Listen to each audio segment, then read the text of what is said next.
Oi gente, eu sou a Monique e este é um vídeo sobre o anterior.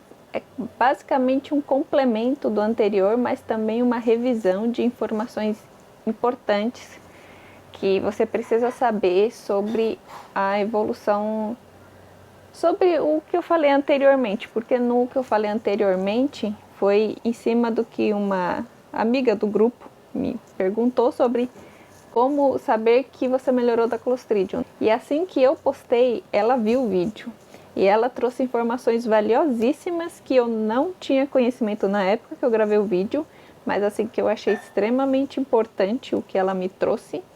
E foi tão importante que eu tô gravando esse vídeo de pijama ainda, com essa cara amassada, porque eu realmente achei extremamente importante gravar um novo vídeo na sequência para trazer essas informações que ela me trouxe, porque também eu postei ontem, ela me mandou mensagem falando das descobertas dela, que assim, eu não tinha conhecimento.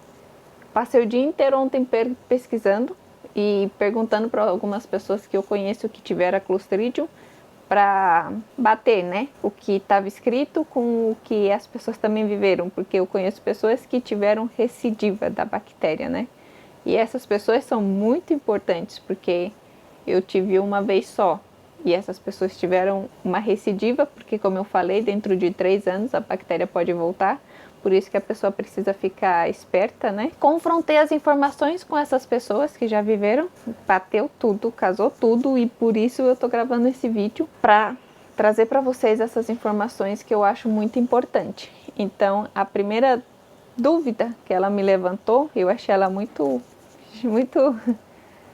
educada, muito simpática, porque ela me levantou as dúvidas, mas as dúvidas dela já eram afirmações. Mas vamos lá.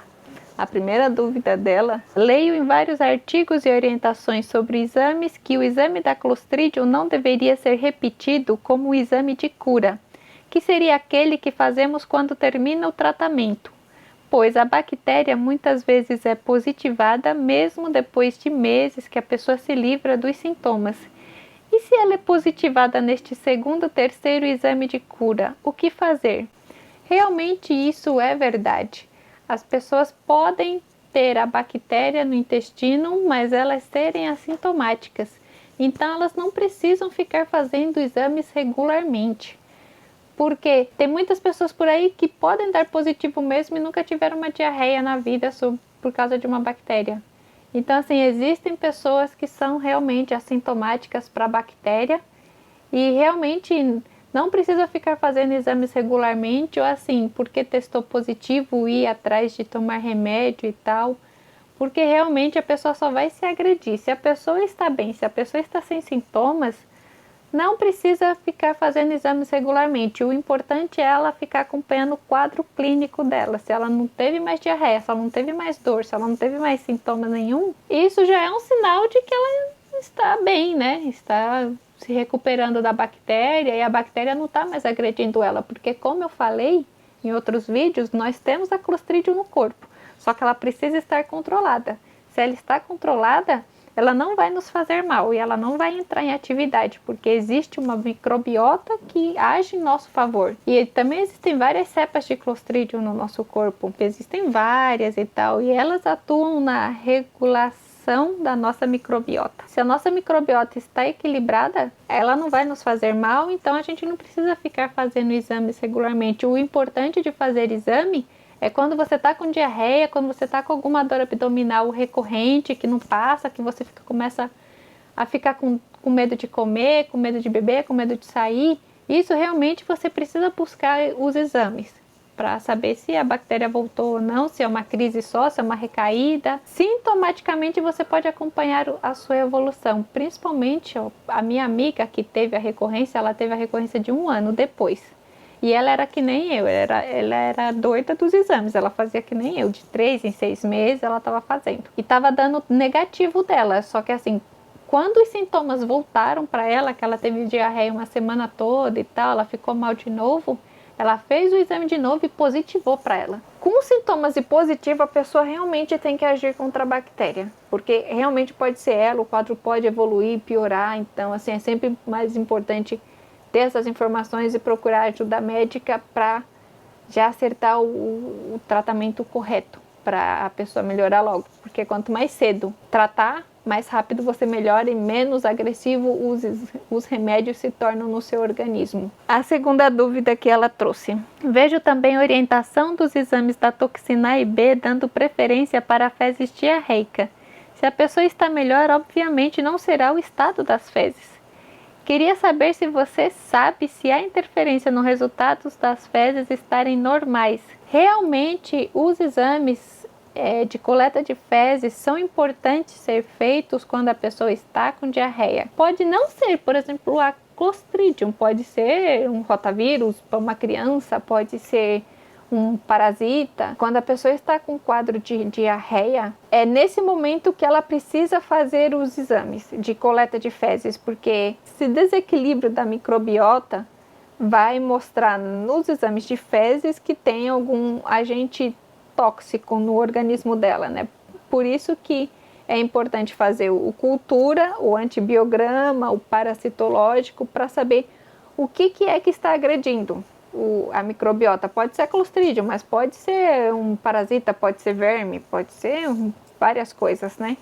E realmente faz todo sentido você só fazer o exame quando elas estão quando as fezes não se formam, ou seu bolo fecal não está se formando e tá tipo tendo diarreia. É nesse momento que realmente você precisa fazer os exames. Caso contrário, você não precisa fazer um exame de toxina A e B. A última dúvida: tu disseste que o exame de sangue também é importante. Por quê? Pelos marcadores de inflamação, velocidade de hemossedimentação ou leucocitose? Sim, é realmente para isso. Os indicadores de inflamação no corpo vão dizer que tem alguma coisa inflamada no seu corpo.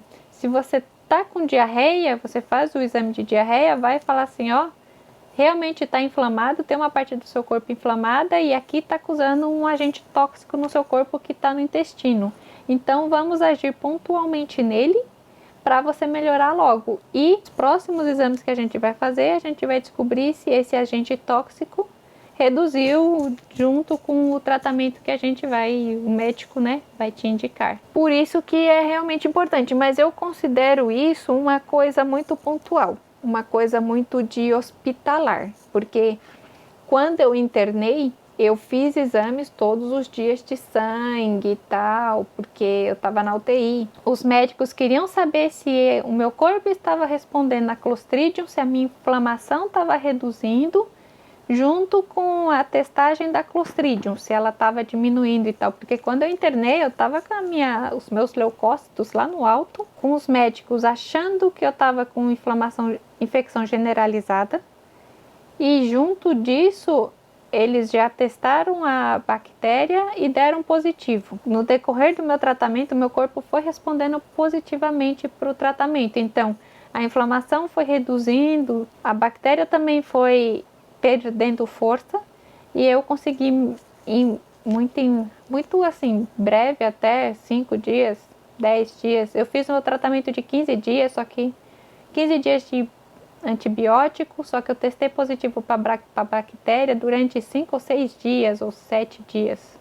Não me lembro exatamente.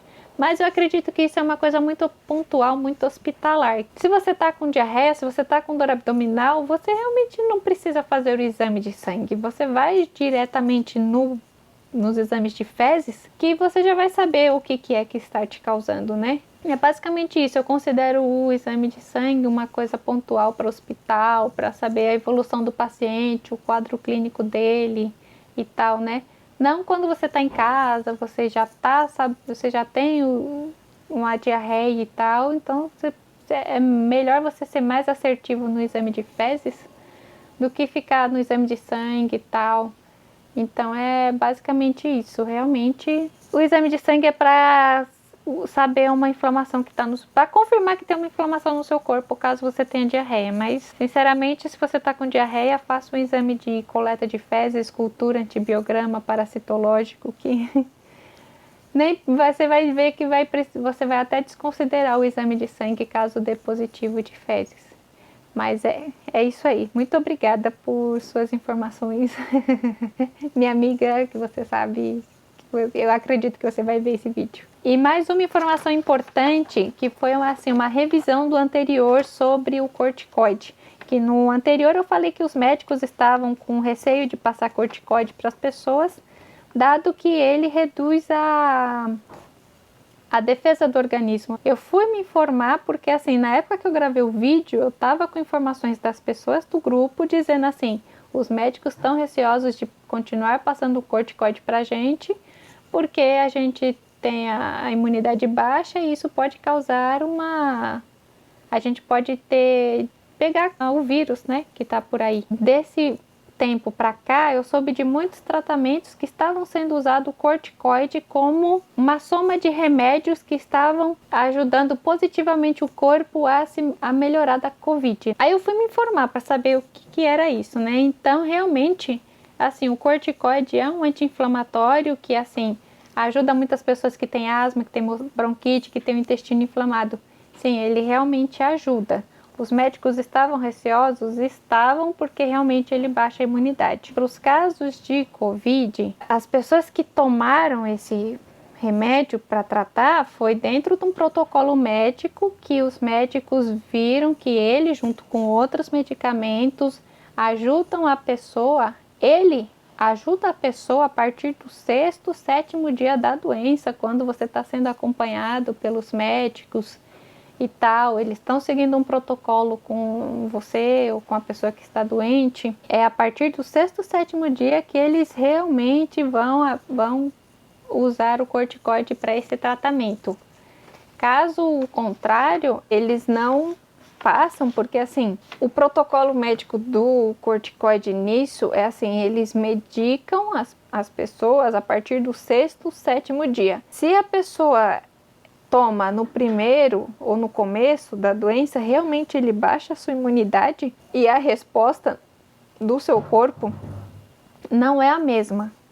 Ou seja, ele baixa, você tomar no começo do vírus, ele baixa a imunidade do seu corpo e o seu corpo não corresponde favoravelmente ao tratamento que os médicos estão vendo como favoráveis, positivos, favoráveis para o fim do vírus. Então, realmente, a eficácia do corticoide é realmente dentro de um protocolo médico que ajuda a pessoa a melhorar mais rápido. Você vai ver que o que eu falei é assim, os médicos estão evitando dar corticoide para as pessoas com o intestino inflamado. Ponto. Realmente eles estão dando porque a imunidade das pessoas baixa mesmo. Se a pessoa está doente de um vírus e precisa seguir o protocolo, não tem muito o que fazer, a pessoa tem que seguir o protocolo de tratamento para melhorar logo. A dosagem que uma pessoa com intestino inflamado toma é para a pessoa que tem asma é outro, e para as pessoas que estão com vírus em atividade, a dosagem é muito maior e é venoso, né? Eles estão usando mais o venoso do que o oral, por causa da dosagem. Realmente as pessoas precisam tomar, se for necessário, né? Mas assim, seguir os protocolos médicos, seguir a orientação das equipes que estão tratando disso, é uma complementação do anterior. Porque senão você vai gerar uma dúvida do que eu falei sobre ver tratamentos que estão usando o corticoide como assertivo para o fim do vírus. Mas é isso aí, pessoal. Muito obrigada pelo apoio e por me acompanhar até aqui. Obrigada!